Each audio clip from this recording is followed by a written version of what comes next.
চোখের দৃষ্টিশক্তি বাড়াতে খুবই উপকারী একটি মাছ হচ্ছে মলা মাছ। মলা মাছে রয়েছে প্রচুর পরিমাণের ভিটামিন এ, যা চোখের জন্য, চোখের দৃষ্টিশক্তি বাড়ানোর জন্য খুবই উপকারী। আসসালামু আলাইকুম এভরিওয়ান, কেমন আছেন সবাই? Welcome back to my channel office kitchen. আজকে তৈরি করব আলু টমেটো দিয়ে মলা মাছ।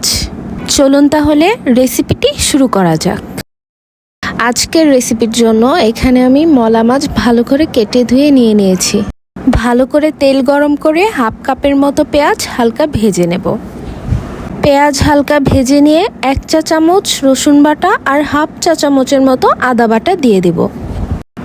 এবার পেঁয়াজ আদা রসুন একসাথে একটু ভেজে নেব। কিছুক্ষণ ভেজে নেওয়ার পর এবার হাফ চামচ হলুদ গুঁড়ো, 1 চামচ মরিচ গুঁড়ো আর হাফ চামচ ধনিয়া গুঁড়ো দিয়ে দেব।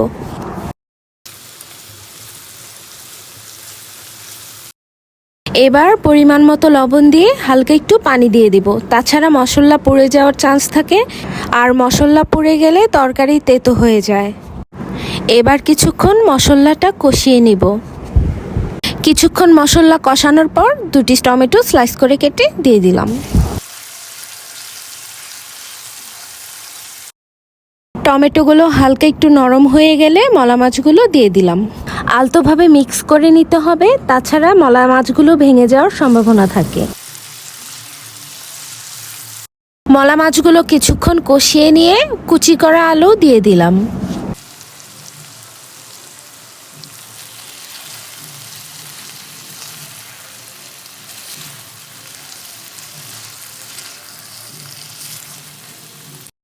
যেহেতু আমি একটু ঝোল করব তরকারিতে, তাই 1 মগ পানি দিয়ে দিব। আর আপনারা ভাজা ভাজা করে খেতে চাইলে পানি না দিলেও পারেন, সেক্ষেত্রে একটু সময় নিয়ে ভাজা ভাজা করে নেবেন। কতগুলো কাঁচামরিচ দিয়ে দিলাম। এবার কিছুক্ষণ জাল করে নেব। এরই ফাঁকে জানিয়ে দিচ্ছি আমার নতুন চ্যানেল অফিস কিচেন। আপনারা সবাই লাইক, কমেন্ট, শেয়ার এবং সাবস্ক্রাইব করে পাশেই থাকবেন। ধন্যবাদ।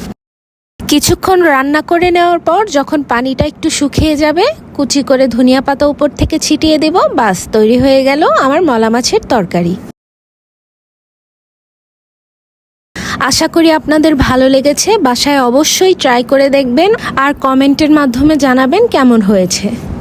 আজকে এই পর্যন্তই। চলে আসবো নতুন আরেকটি রেসিপি নিয়ে। ততক্ষণ পর্যন্ত সাথেই থাকুন। আল্লাহ হাফেজ।